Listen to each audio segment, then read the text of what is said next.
বাংলাদেশ সম্পর্কে ভারতের নেতিবাচক প্রচারণা বন্ধের আহ্বান। অভ্যন্তরীণ বিষয়ে অন্য দেশের মন্তব্য সহনশীল নয়। বাংলাদেশ সম্পর্কে নেতিবাচক প্রচারণা বন্ধে ভারত সরকারের প্রতি আহ্বান জানানো হয়েছে।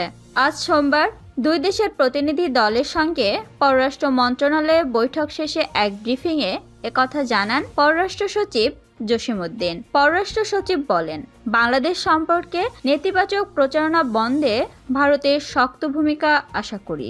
বাংলাদেশে জুলাই আগস্টের বিপ্লব এবং বিপ্লব পরবর্তী সময়ে সংখ্যালঘুদের প্রতি কথিত বৈরী আচরণ নিয়ে ভারতীয় গণমাধ্যমে অপপ্রচার, মিথ্যা তথ্য এবং বিভ্রান্তিকর খবর প্রকাশ হয়েছে। এসব বিষয়ে আমরা ভারত সরকারের দৃষ্টি আকর্ষণ করে যথাযথ পদক্ষেপ নেওয়ার অনুরোধ জানিয়েছি। তিনি বলেন, আমরা জোর দিয়ে বলেছি, বাংলাদেশে বসবাসরত সব ধর্মের মানুষ স্বাধীনভাবে যার যার ধর্ম পালন করে আসছে।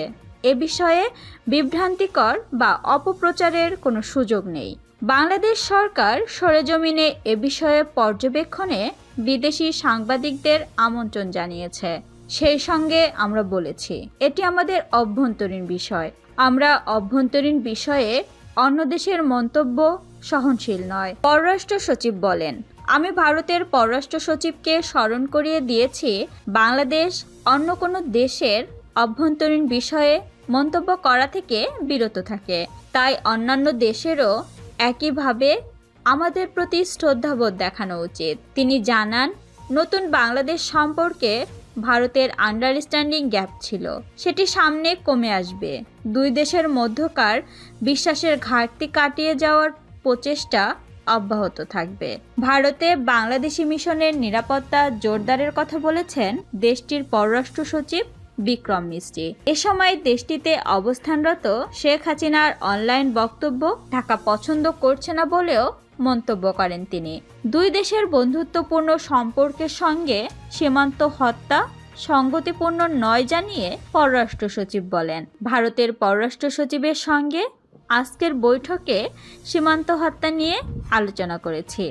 আমরা বলেছি, সীমান্তে হত্যাকাণ্ড কাম্য নয় এবং দুই দেশের বন্ধুত্বপূর্ণ সম্পর্কের সঙ্গে এ ধরনের হত্যাকাণ্ড সঙ্গতিপূর্ণ নয়। জসিমউদ্দিন বলেন, আমরা সবসময় বলেছি যে সীমান্ত হত্যা যেন শূন্যের কোঠায় নামিয়ে আনা হয়। তাদের দিক থেকে তারা বলেছে, সীমান্তে নানা ধরনের অপরাধ হয়, হত্যাকাণ্ডের সঙ্গে এসব অপরাধের সংযোগ আছে। পররাষ্ট্র সচিব বলেন, আমরা বলেছি, আমরা কোনো অপরাধ সমর্থন করি না, একই সঙ্গে হত্যাকাণ্ডকেও সমর্থন করি না। কাজেই দুই দেশের বন্ধুত্বপূর্ণ সম্পর্কের যে কথা বলছি তার সঙ্গে সঙ্গতি রেখে আমাদের যে অঙ্গীকার এবং রাজনৈতিক যে অঙ্গীকার হত্যাকাণ্ড শূন্যের কোঠায় নামিয়ে আনার, সেটার বিষয়ে তারা যেন শ্রদ্ধাশীল থাকে। দুই দেশের বাণিজ্য প্রসঙ্গে তিনি বলেন, ভারত আমাদের অন্যতম বৃহত্তম বাণিজ্যিক অংশীদার। ভারতের সাথে আমাদের দ্বিপাক্ষিক বাণিজ্য বৃদ্ধির জন্য বিদ্যমান ট্যারিফ, প্যারা ট্যারিফ এর মতো বাধাসমূহ দূর করার উপর আমরা গুরুত্ব আরোপ করছি। আমরা ভারত থেকে আমাদের নিত্য প্রয়োজনীয় পণ্যের নিরবিচ্ছিন্ন সরবরাহ নিশ্চিত করতে প্রয়োজনীয় উদ্যোগ গ্রহণের জন্য অনুরোধ করেছে। পররাষ্ট্র সচিব জসিমউদ্দিন বলেন, আপনারা জানেন যে বর্তমানে ভারতের সাথে জ্বালানি এবং বিদ্যুৎ খাতে আমাদের পারস্পরিক সহযোগিতা ক্রমাগত বৃদ্ধি পাচ্ছে। আমরা ভারত হতে বর্তমানে প্রায় 2656 মেগাওয়াট বিদ্যুৎ আমদানি করছি। চলমান ভূরাজনৈতিক প্রেক্ষাপটে এই সহযোগিতা বৃদ্ধি পেতে পারে।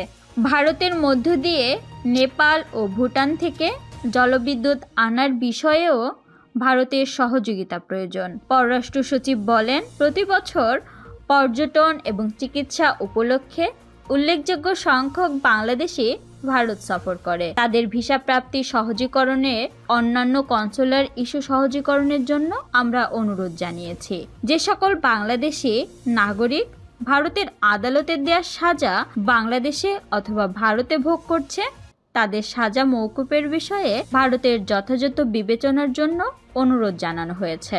এছাড়া ভারতে আটক বাংলাদেশের জেলেদের মুক্তির বিষয়ে আলোচনা হয়েছে।